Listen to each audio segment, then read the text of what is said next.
Hi everyone, my name is Ufuomaee. I'm the author of the Naive Wife trilogy. That is Rachel's Choice, Rachel's Diary, and Rachel's Hope, which I just released in August this year. I'm also the author of The Church Girl, Perfect Love, An Emotional Affair, and so many other amazing Christian fiction novels about love and marriage. I actually started writing these stories in 2016 when I wrote my first one, The Church Girl, as a short story on my blog. And from there, I just continued writing these stories on my blog, and people told me they needed to be in books. So 2017, I started publishing books. And today I have 28 published titles and one on the way. Actually, probably two on the way because I'm trying to work on one for Christmas, but yeah, we're at it. And I hope my books to be published into film.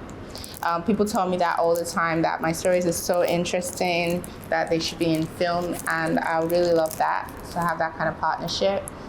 And today, I would like to read The Naive Wife, Rachel's Choice, which is the first book in the Naive Wife trilogy. So the Naive Wife trilogy is basically a story, Rachel's story.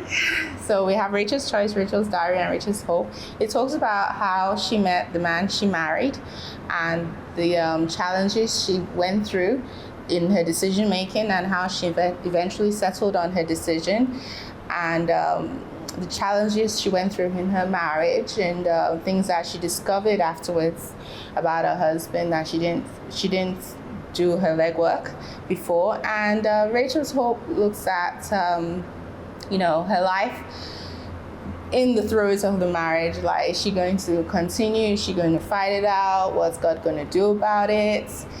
So it brings in so many things that relate to marriage, singleness, relationships, love, romance. A fictional story with a difference. So let me read chapter 4 of Rachel's Choice. It's the day of Rochelle's traditional wedding, and the house is in an uproar. In every room, there are aunties at work making preparations and last-minute adjustments to things. Auntie Faith is busy making adjustments to Mrs. Eden's blouse in her bedroom. Auntie Blessing is tying the gele for the bridesmaids in the family living room. Auntie Joy is doing the bride's makeup in her bedroom. Auntie Patricia is supervising the caterers in the kitchen, while Auntie Elohor is supervising those setting up canopies and chairs outside. Rachel doesn't have any work assigned to her. She also needs to get herself made up, styled and dressed, and be there to assist her sister with anything she needs. Their cousins are also on ground for quick errands.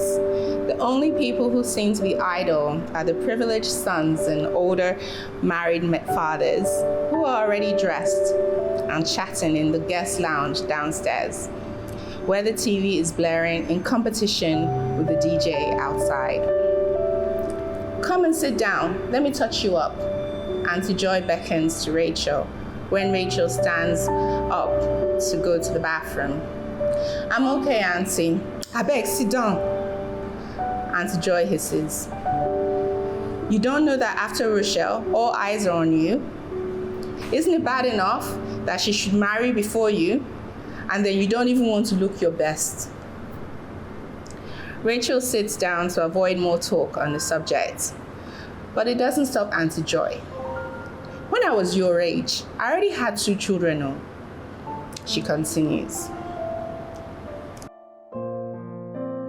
Hey, Rachel looks up to see who owned the deep, sultry voice. She's face to face with AGK.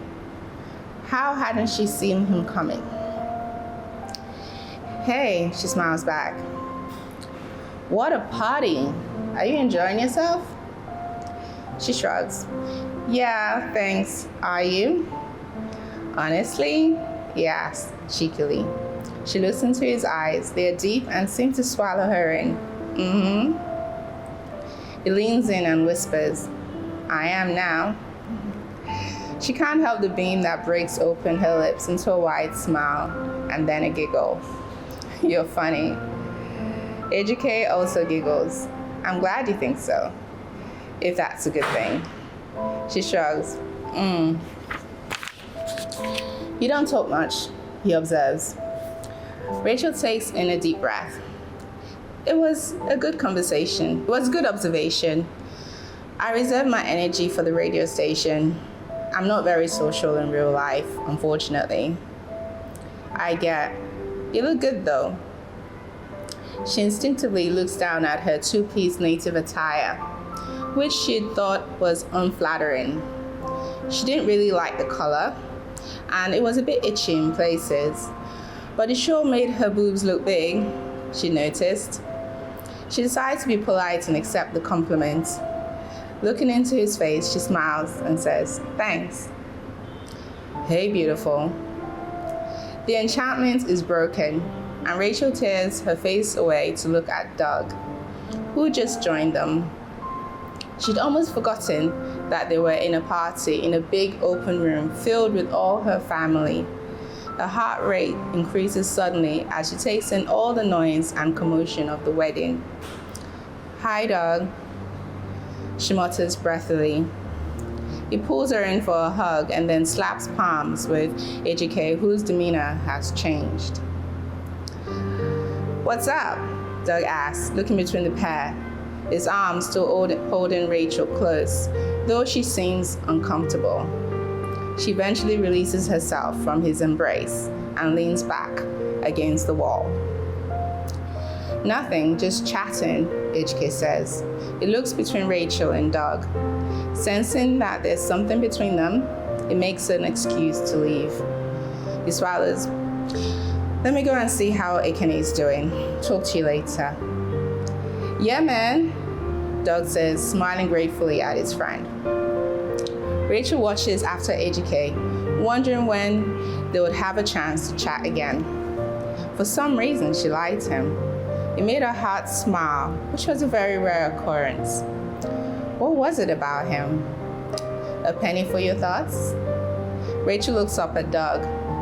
She'd almost forgotten that he was still there. She swallows. I just remember that I need to do something, she says, stepping away. Oh, okay, we can catch up later. Yeah. Oh my God, I just lied to that man. So I just finished reading chapter 4 of Rachel's Choice. And it was about her sister's wedding, traditional and white wedding and reception, and the pressures that Rachel, the oldest sister, felt from her aunties and other people about the fact that she was single and without a boyfriend. So I think a lot of women, young ladies, will relate with this pressure that Rachel felt. Not just Nigerian women. I think this is a very typical pressure, and there's so many lessons in this book. You know, showing the struggle that Rachel went through in her decision-making process. There are two men, Doug and Ejike, who were bidding for her heart, and at the end of the book, she makes a choice on which one to marry. And she has to live with that, and she talks about how her marriage is in Rachel's diary. And in Rachel's Hope, we see what becomes of Rachel from what she's been through in her marriage based on her choice.